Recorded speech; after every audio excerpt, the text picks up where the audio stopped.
Hola a todos, buenos días, buenas tardes, buenas noches. Bueno, vamos a comenzar con nuestro día de hoy relacionado al chakra sacro, semana emocional de Tauro. El tema de hoy es escultura. Como verán, en este camino hay que aprender de todo, ¿no? Cuando aprendemos un poco de todo, eh, abrimos nuestra mente. A veces no es solamente entender cosas de otras dimensiones. Es necesario entender muchos temas, un poquito aunque sea, de cada tema, para tener nuestra mente abierta a las millones de oportunidades y posibilidades del universo.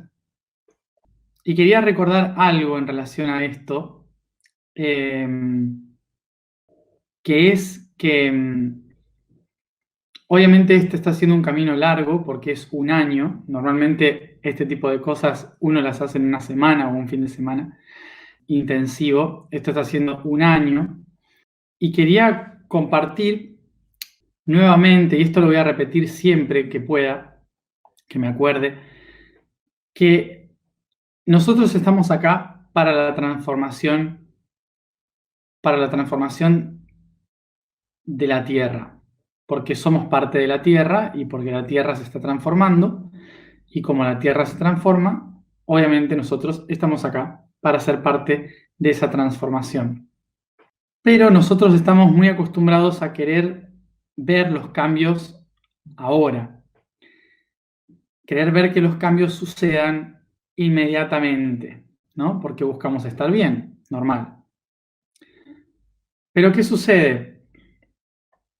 Que muchas veces en esa búsqueda de que el cambio sea ahora, caemos en la trampa o en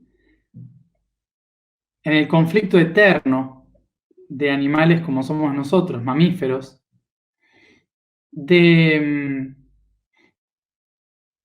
de buscar a quién seguir, a un líder, ¿no? Para que encamine ese cambio. Y es lo normal, es lo que hacemos todos porque somos mamíferos y está en nuestra naturaleza. La intención de este camino está formado en ese patrón, ¿sí? Está formado en un patrón en el que yo estoy aquí delante enseñando y ustedes están siguiendo cada día. Entonces sigue un patrón mamífero, obviamente, ¿no? Porque somos así. Sin embargo, todo lo que estamos haciendo paso a paso, aprendiendo esto, ¿no? De escultura, aprendiendo de biología, aprendiendo de otras dimensiones, aprendiendo un poquito de todo, la idea de ir viendo un poquito de todo es que no volvamos a repetir lo mismo que cada vez hacemos cuando queremos que se dé un cambio. Y es relegarle el poder a alguien de afuera. Esperar que el otro haga la movida, haga el movimiento, que lo cambie todo. Estamos haciendo todo este tipo de caminos para abrir nuestra mente y descubrir de lo que nosotros individualmente somos capaces de hacer, sin esperar que el otro mueva la ficha antes, sino reconociendo que todos tenemos la posibilidad de hacerlo. Entonces, quiero recordar esto y lo recordaré de muchas maneras para que no se genere una especie de confusión en la que estamos haciendo esto para que yo después haga tal cosa. No, yo tengo mi parte de mi misión y ustedes tienen su parte de la misión. Y cada uno tiene que empezarla cuando siente que su yo soy está en su centro. Bien.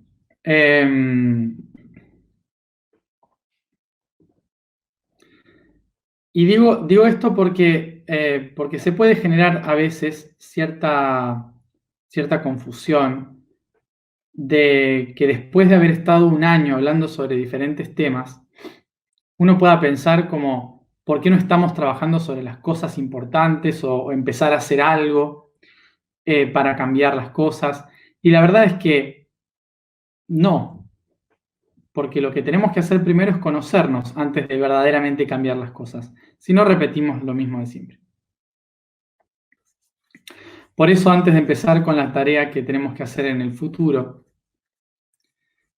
primero hay que conocerse, conocer el mundo, entender el universo y despertar el yo soy. Y por eso hay que entender la escultura, porque la escultura, fíjense, es un tema que nos lleva a temáticas muy conspiranoicas, aunque parezca que no, ¿no? Como es la creación de la humanidad. ¿Somos naturales? ¿Fuimos hechos por extraterrestres? ¿O por un alfarero que hacía figuritas de barro? Para todas las culturas, el humano fue hecho por barro, fue hecho a partir de barro. Bueno, entonces vamos a hablar un poquito de esto.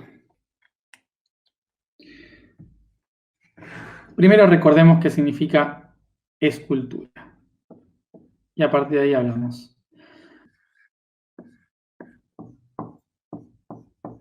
Sencilla la palabra. La palabra escultura proviene de la palabra skel, que significa cortar. O sea, hacer un corte, tallar, romper algo. Eso es el origen de skel. Ura significa el resultado, o sea, el resultado de cortar. El resultado de cortar algo.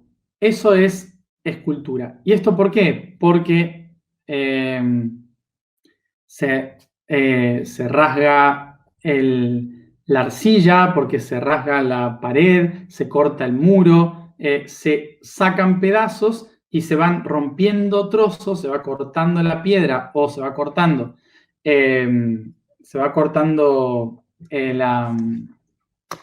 los elementos, los minerales y demás para darle forma. Y vamos primero a lo más antiguo, como siempre, de la humanidad. Una vez, creo que fue en Sagitario, en el mes de Sagitario, expliqué que nosotros somos llamados humanos porque en latín humano viene de la palabra tierra húmeda, humus, ¿sí? Porque se decía que veníamos del agua y de la tierra juntos, como padre y madre. Esto se debía a que los primeros humanos, para tapar su olor, los homínidos, para tapar su olor de los predadores que los podían comer y para alejar a los bichos, se ponían barro en todo el cuerpo para que no olieran y no los pudieran perseguir. Entonces, estaba la tradición de los hombres de barro, porque estaban cubiertos de barro, se cubrían de barro para poder protegerse en sus caminos. Esto estoy hablando de demasiados miles de años. Todavía no teníamos una cultura definida, no teníamos una lingüística definida, ¿sí? Estaba hablando de homínidos. Esto es lo que básicamente origina la idea de que el humano surge del barro y por lo tanto es creado y se origina gracias al barro. ¿Esto qué hizo? Que obviamente, como un juego, los niños y algunos jóvenes tomaran el barro para jugar. Y jugando, crearan figuritas de personas. Esas figuritas de personas son las primeras esculturas. O sea, antes de cualquier pintura, antes de cualquier canto, una de las primeras cosas que surge es la escultura, la manipulación del barro para crear figuras, para imitar a los que éramos, a los que estábamos ahí. Y esto se va complejizando, en tanto se ve que se puede ir a los detalles, que el sol seca el barro, y por lo tanto esa estructura, esa estatuilla, puede permanecer fija ahí. con lo cual se empieza a trabajar el arte de diseñar estatuillas. Y una de las primeras cosas que se diseñaba eran mujeres embarazadas o mujeres gorditas, porque eran símbolo de fertilidad, de protección, era símbolo de la madre, de abundancia. Entonces, era el símbolo de la divinidad, de la madre que nos había creado, la tierra.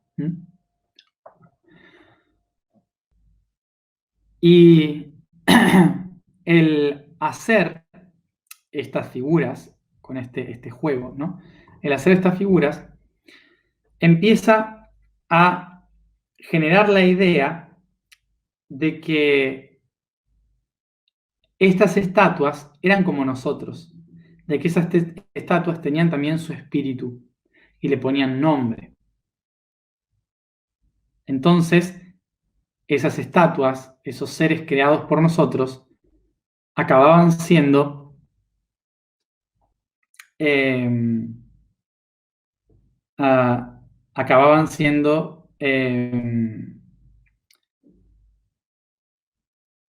¿cómo se diría?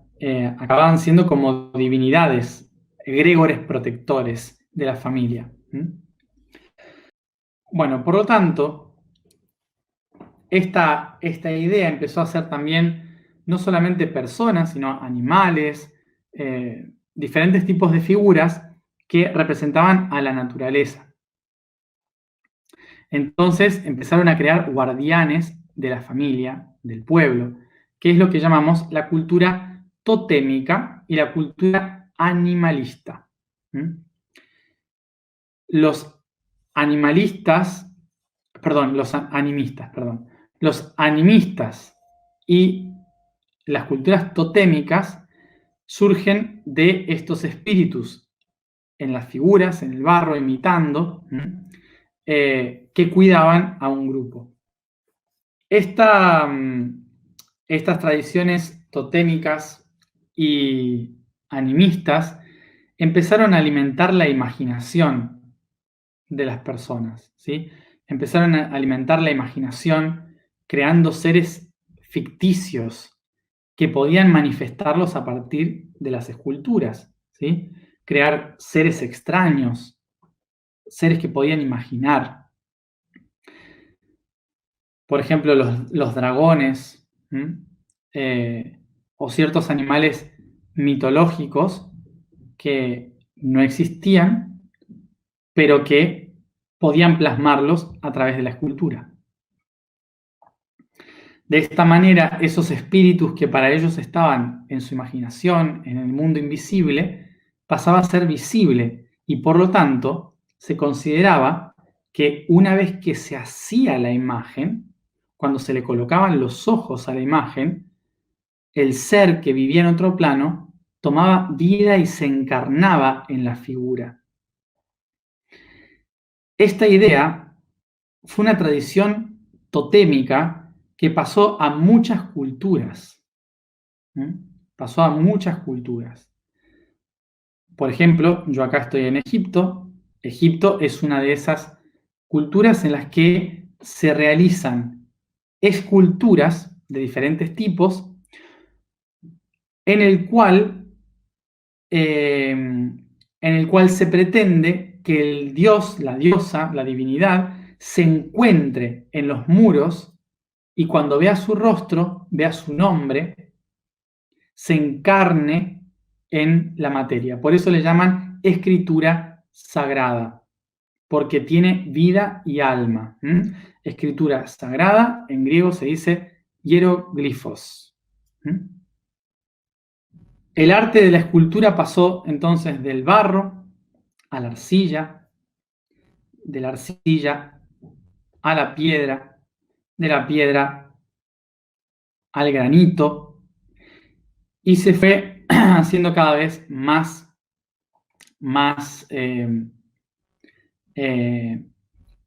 se fue perfeccionando cada vez más la idea de cómo crear figuras que tuvieran alma. Las esculturas eran básicamente para que los dioses y las entidades pudieran vivir entre nosotros y nosotros pudiéramos verlas y tocarlas. Esos seres que eran divinos en otros lugares podían ahora ser tocados. Si se fijan, entonces la escultura no era solamente decir, miren qué bonito me salió hacer esto. No.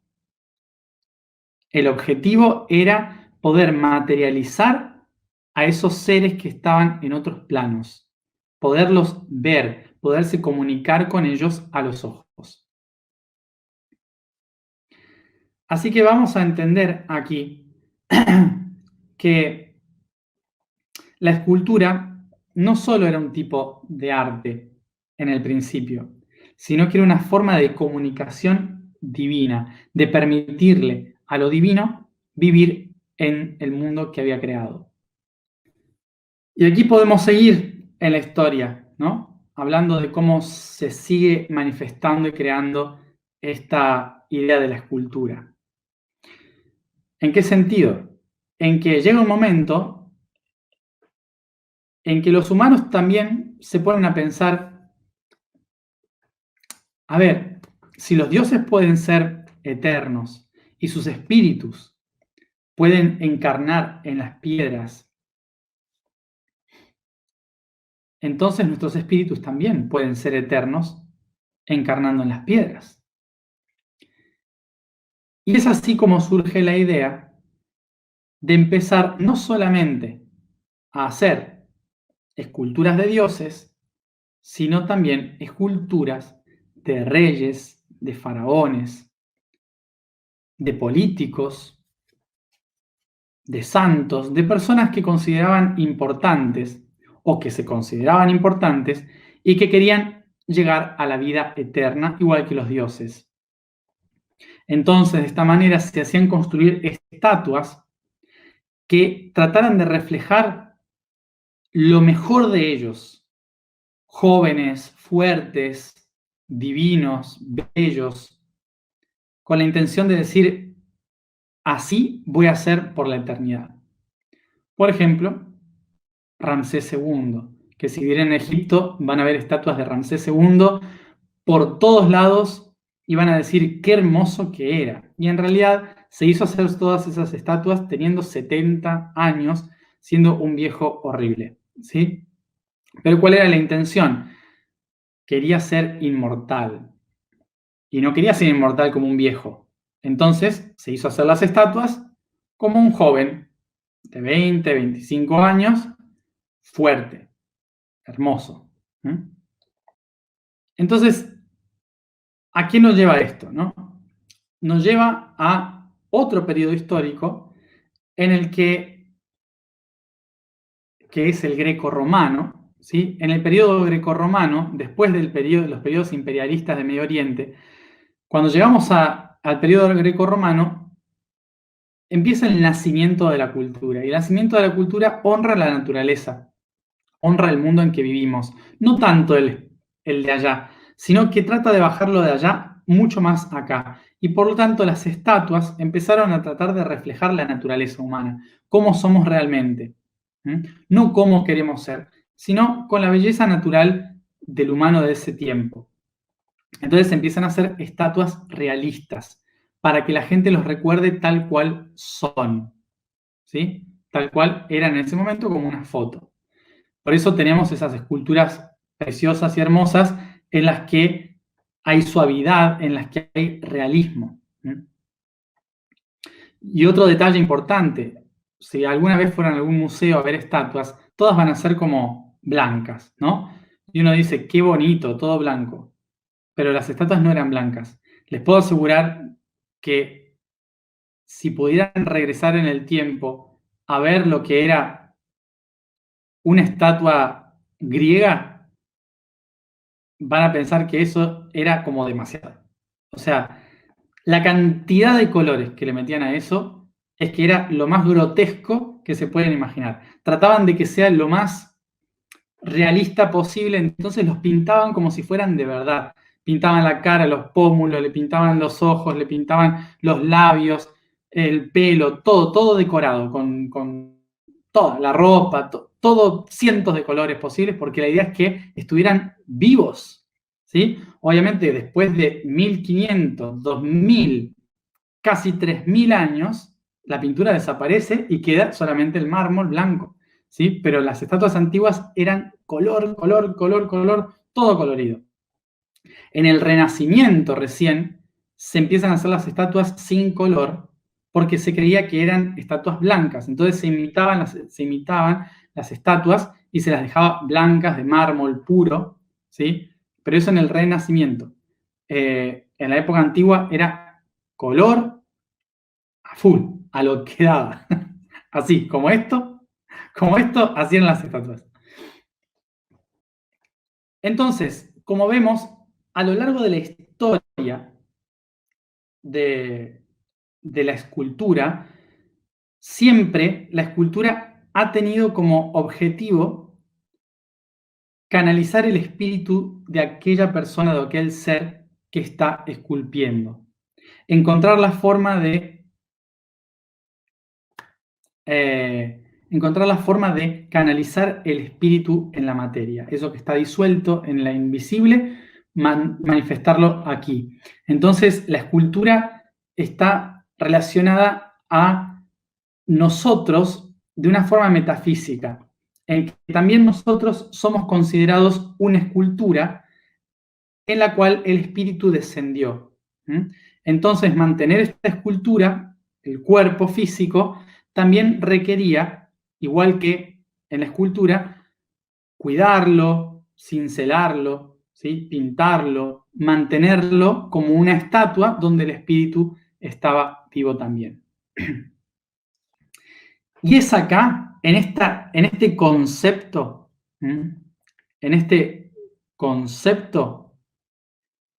que vamos a entender por qué todas las tradiciones religiosas de la antigüedad decían que el humano nació del barro. Nació del barro porque nosotros veníamos del barro, nosotros entendíamos que nuestros cuerpos eran hechos igual que nosotros hacíamos nosotros cuerpos en las esculturas, nosotros también tendríamos que haber nacido así, tendríamos que haber venido también del barro, tendríamos que haber venido de que alguien nos moldeara de esa manera y que alguien nos haya puesto el alma dentro de esta estructura, igual que hemos hecho nosotros con nuestras propias esculturas. Por lo tanto, a imagen y semejanza, nosotros diseñamos la historia en función de lo que nosotros hicimos en la historia. Nosotros le pusimos un origen al humano, nacidos del barro, porque nosotros hacíamos nacer a los dioses a partir del barro.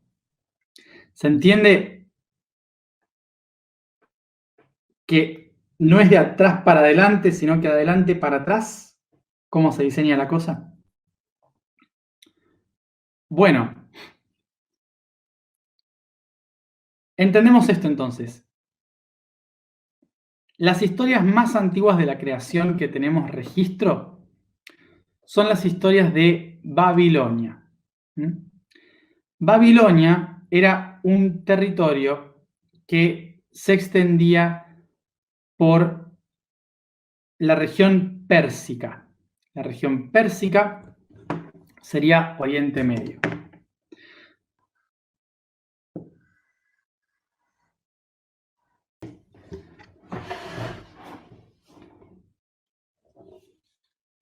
Medio Oriente. Aquí tenemos los ríos Tigris y Éufrates. Todo esto de acá, esta región de acá, es la región fértil. Es la región fértil. Una región que está entre ríos, entre dos ríos. Entre ríos, en griego se dice Mesopotamia. Mesopotamus. Potamus, río. Meso, entre dos. ¿Sí? Entonces, Mesopotamia es la región entre dos ríos, Tigris y Éufrates. Esta región de acá, todo esto es el desierto arábigo. Todo esto es Arabia, península arábiga. Desierto. Todo esto de acá es el desierto sirio. Esto de acá es el desierto del Sinaí. Todo esto de acá es el desierto de Irán, el desierto persa.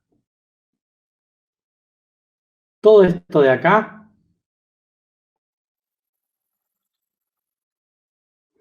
era hielo en la glaciación entre Turquía y el Cáucaso.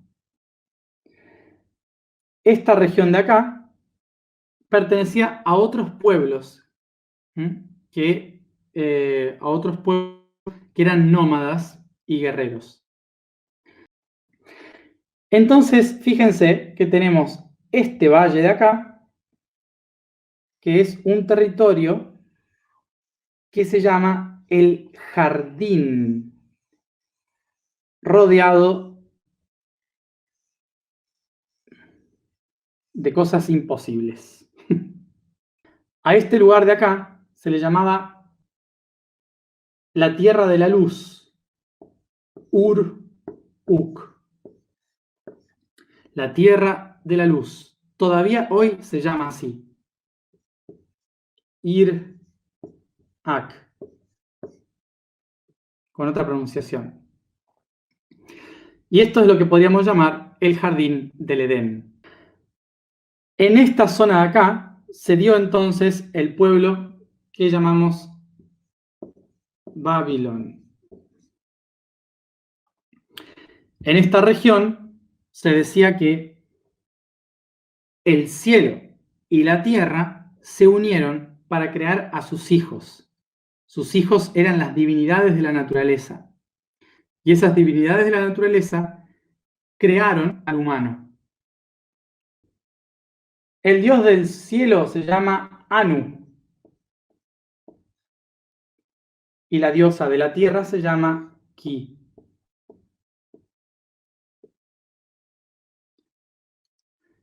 Los hijos de Anu y Ki eran llamados los Na, hijos.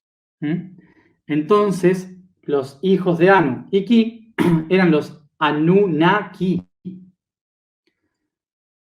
Bien. Hijos del cielo y la tierra. Fíjense cómo cambia la perspectiva acá. Porque seguramente todos los que me están escuchando acá creen que los Anunnaki son extraterrestres. Creen que los Anunnaki son gente que vino de afuera y que el nombre Anunnaki es de cosas malas. Y no.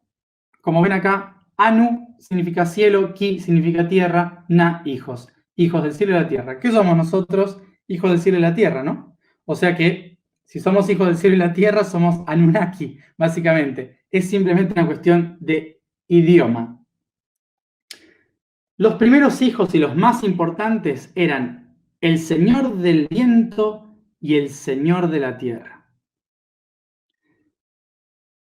Señor se dice en. En la lengua, en esta lengua, Señor se dice en. ¿Cómo se diría Señor de la tierra? Y el Señor del aire. Enlil. Enki y Enlil. ¿Qué son? Son los padres de la agricultura. Porque Enki es el señor de la tierra fértil y Enlil es el señor de los altos vientos y la tormenta. ¿Dónde está la tierra húmeda? Entre los dos ríos, ¿no?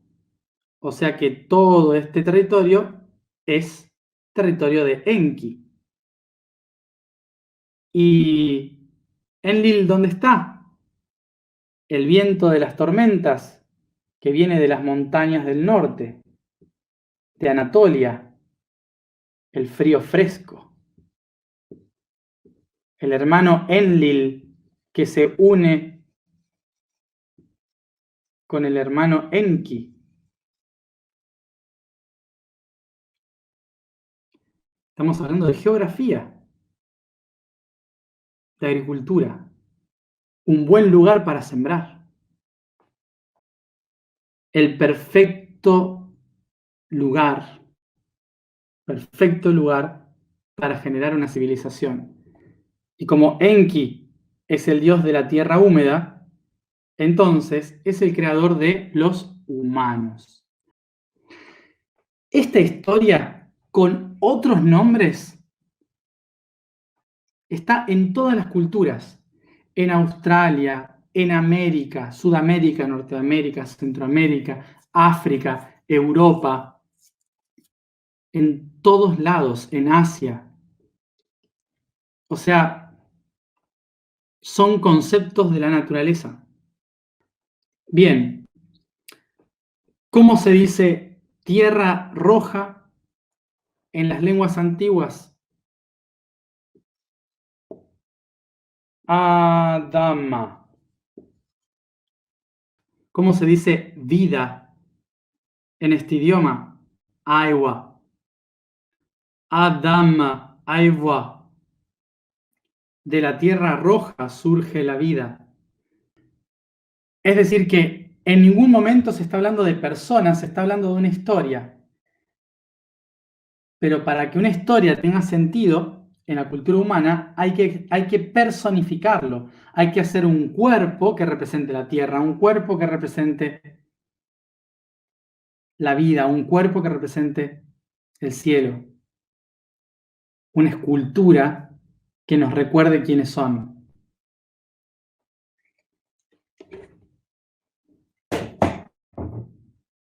¿Qué quiero decir con esto? ¿Quiero decir con esto que no hubo extraterrestres en la historia? No. No estoy diciendo eso. Sí que los hubo. Pero no tenían nada que ver con esta historia. Y esto me parece importante decirlo, porque muchas veces nosotros dejamos de creer en las historias de la Biblia y empezamos a creer en las historias de otras Biblias. Por alguna razón, hemos dejado de ir a la iglesia y hemos empezado a creer en Enki y en Lil. ¿Se entiende?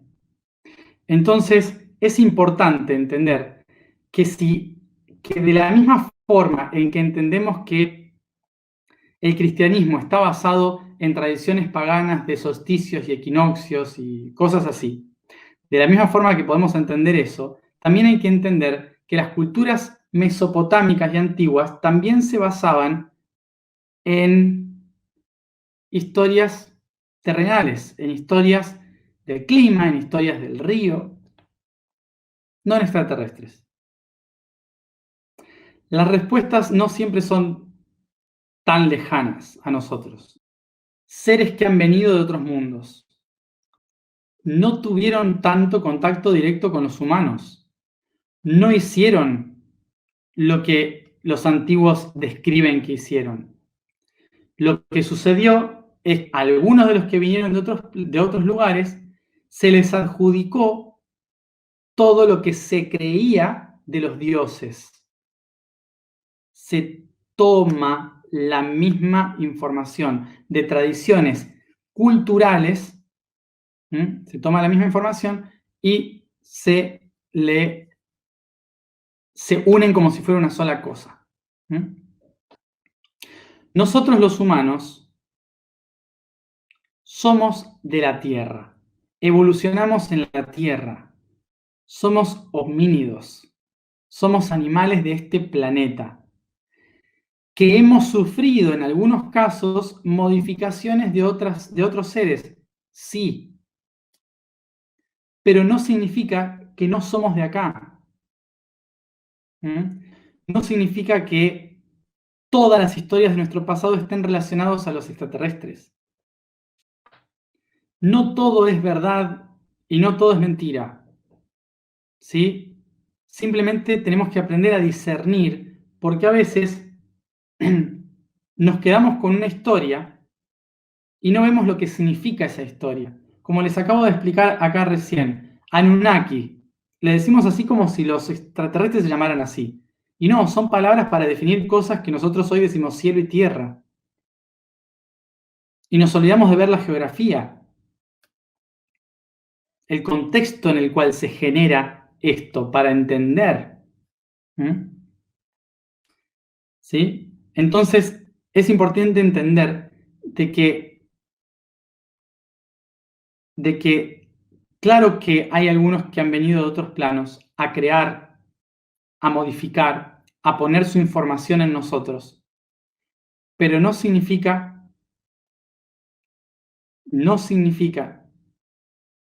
que esa sea la absoluta verdad. Significa que dos verdades se unieron. ¿Mm? ¿Mm? Entonces, lo que quiero que quede claro con esto es que la escultura, una de las cosas que nos muestra la escultura, es cómo el humano, a través de crear objetos donde poner espíritu, ha creado historias en las cuales también alguien nos crea a nosotros para ponernos el espíritu adentro. ¿Sí? Quiero que se entienda este concepto profundo de la escultura y del concepto de la creación humana. Y como dije, en relación a esto,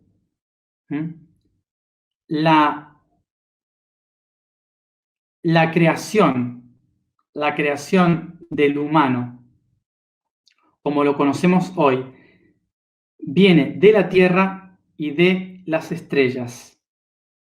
Viene de la Tierra y de las estrellas. ¿Hubo seres que vinieron del espacio? Sí. ¿Hubo seres que modificaron nuestro ADN? Sí.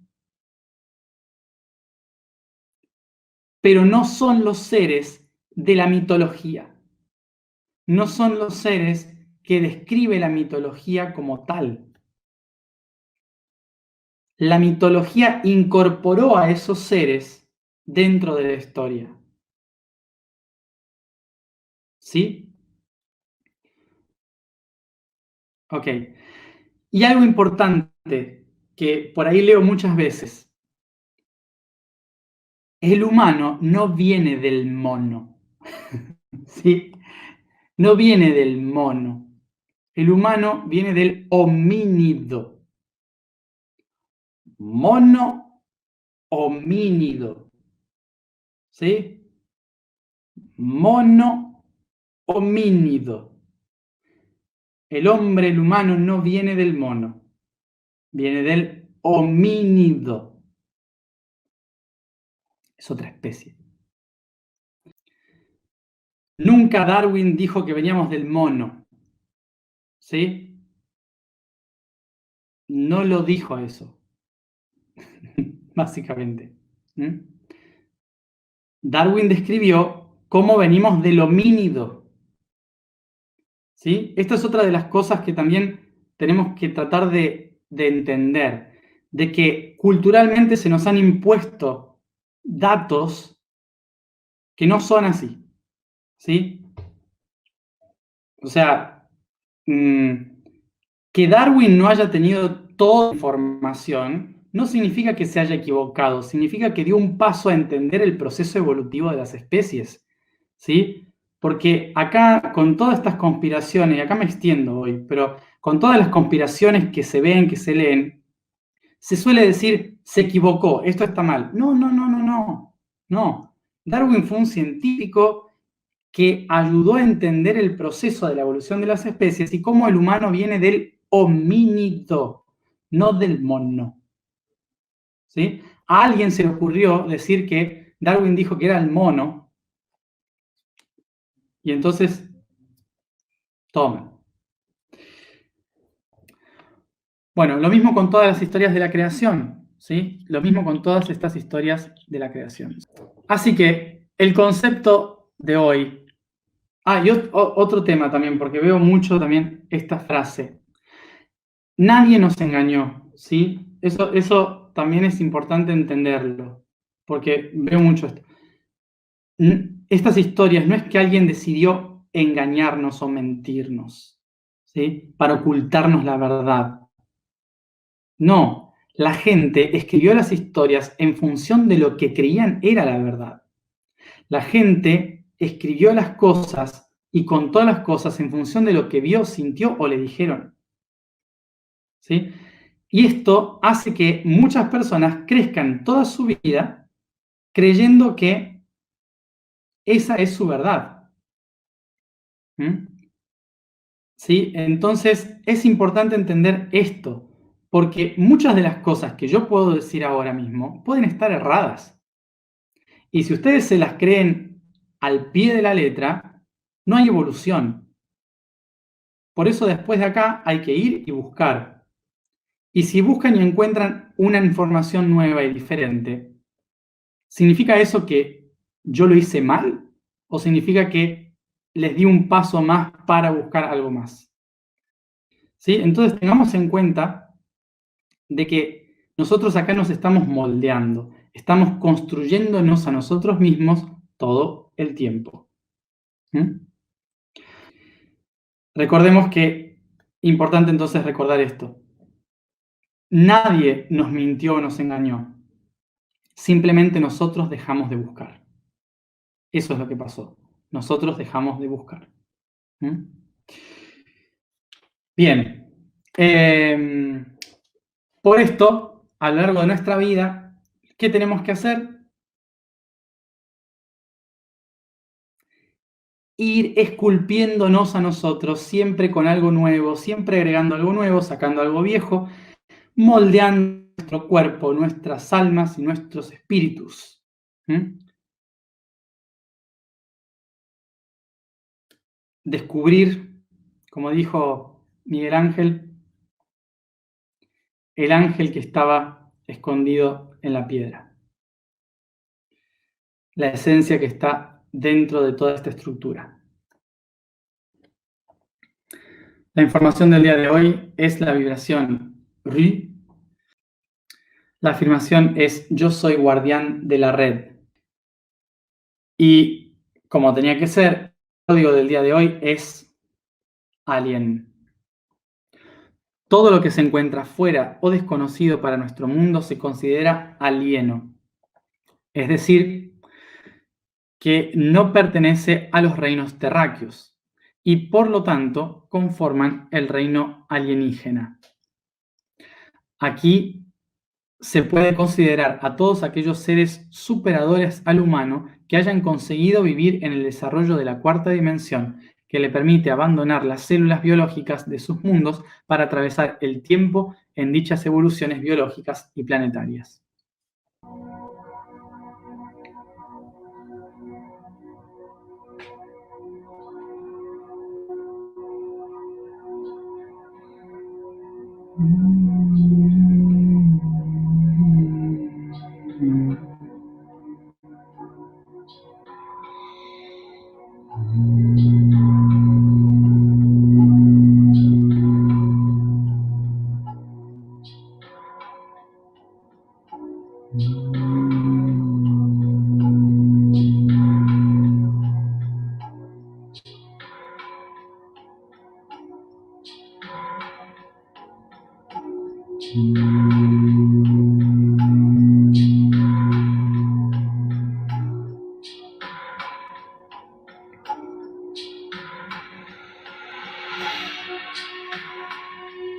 Tomo conciencia del espacio que me rodea,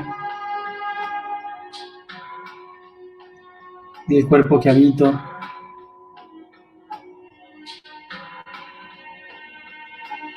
y de mis propias respiraciones.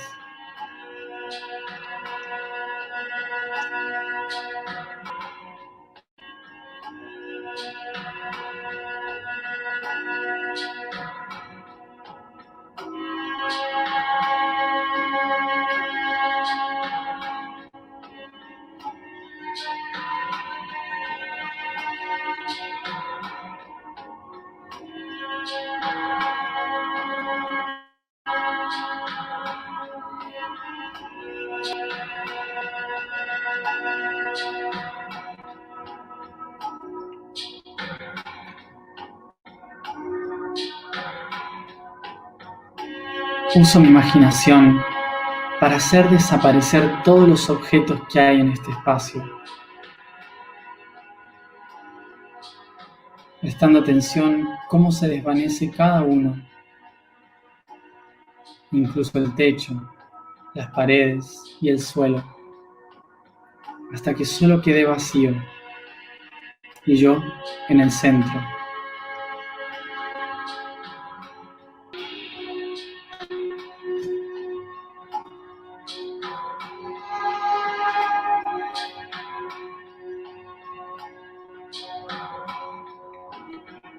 En este vacío contemplo fijamente un punto delante de mí, llevando toda mi atención, mi energía a ese punto.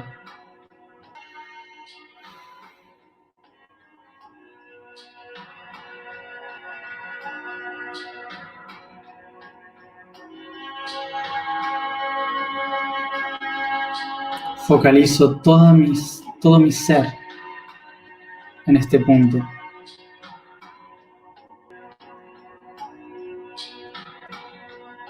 Hasta que comienzo a convertirlo en una chispa que se expande en todas direcciones, como más chispas que crean un fuego. Y ese fuego se agranda, crece, iluminando todo el espacio, sintiendo su calor sobre mi piel.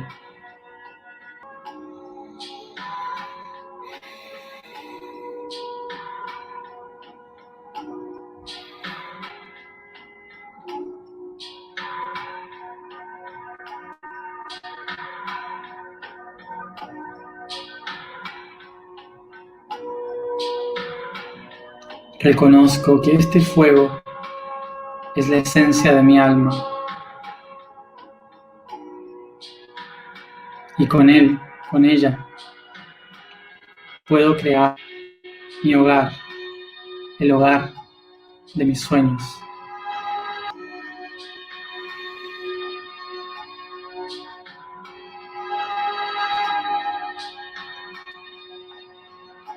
Suavemente con mis manos comienzo a tomar este fuego y estirándome en todas direcciones como en una suave y lenta danza, comienzo a crear a partir de sus llamas los muros, habitaciones, jardines de esta casa soñada, de mi hogar.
Reconozco a cada habitación como un chakra, como un órgano,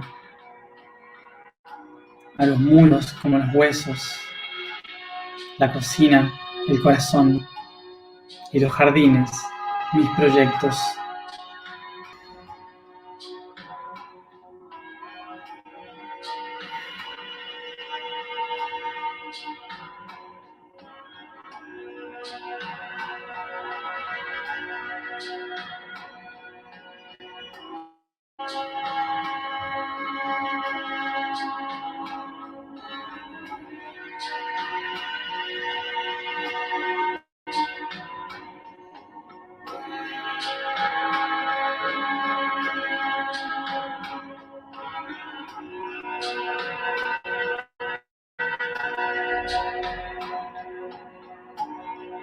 Inspiro profundo y me tomo el tiempo para reconocer que debo manifestar el espíritu de cada habitación, el propósito de cada una de ellas, manifestando, encarnando su espíritu. Me dispongo con mis manos a crear una escultura que represente ese espíritu encarnado de aquello que quiero manifestar en mi hogar.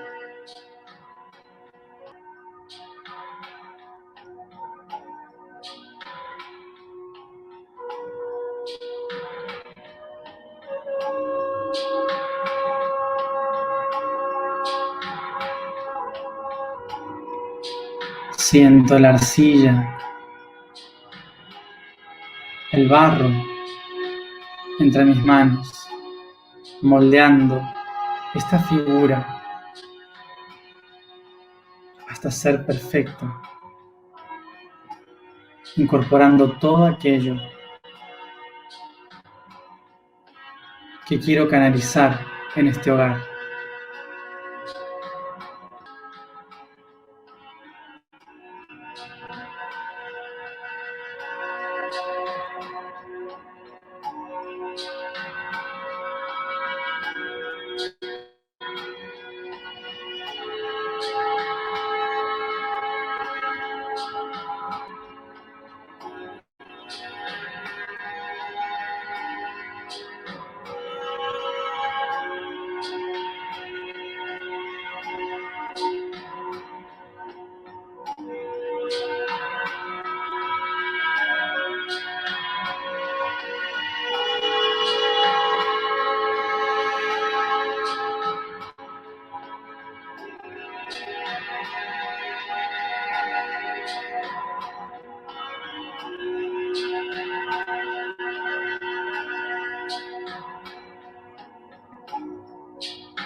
Y cuando lo observo delante de mí,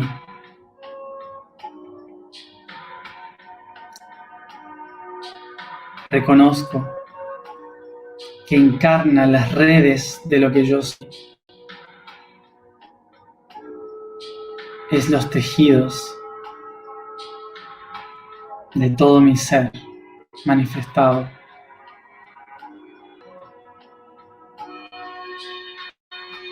Y así con mi sonido me dispongo a darle vida, a despertar su espíritu.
Yo soy guardián de esta red. Yo soy el guardián de esta red. Yo soy el guardián de esta red.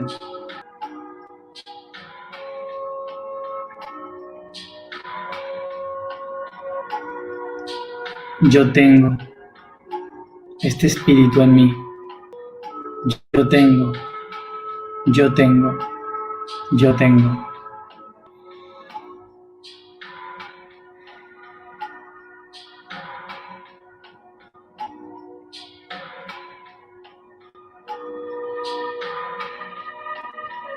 Inspiro profundo y cada uno a su tiempo vuelve aquí y ahora.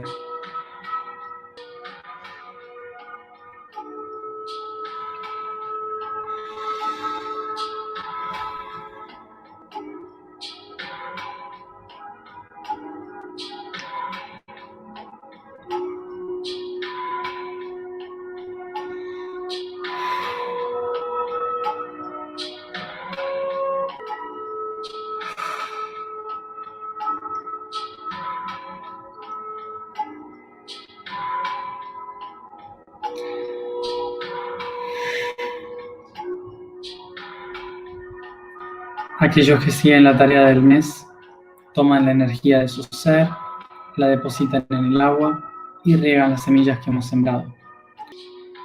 Gracias a todos por estar aquí un día más. Nos vemos mañana, como siempre, a la misma hora.